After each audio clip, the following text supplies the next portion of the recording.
A primeira parada da conselleira do Mar, Marta Villaverde, foi no Concello. Ás portas da Casa Consistorial agardaban os responsables municipais, co alcalde á cabeza, Julián Bustelo. Dende alí desplazáronse camiñando ata a zona portuaria, co fin de analizar as posibles necesidades actuais neste porto, no que nos últimos anos se realizaron importantes actuacións de cara á súa mellora, como é o caso da instalación das novas luminarias LED e a renovación do firme da esplanada situada diante da lonxa, cun investimento en ambas as dúas obras que superou os 300.000 euros. Un porto onde, dende a Consellería do Mar, levamos invertidos nos dos últimos anos preto de 3 millóns de euros aproximadamente. As últimas actuacións que estamos acometendo é un cambio de luminarias de 270.000 euros e tamén un revestimento do que do pavimento de sobre 75.000 euros aproximadamente. Durante a visita, a conselleira anunciou tamén unha importante nova que garda relación co proxecto de construción das novas instalacións para o Club Náutico de Rianxo,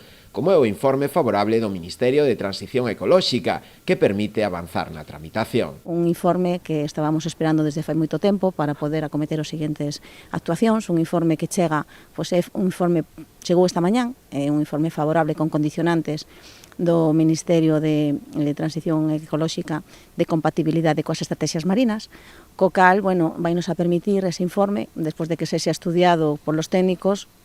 de acometer unha ampliación dese club náutico que xa foi solicitado por esta entidade desde fai un par de anos,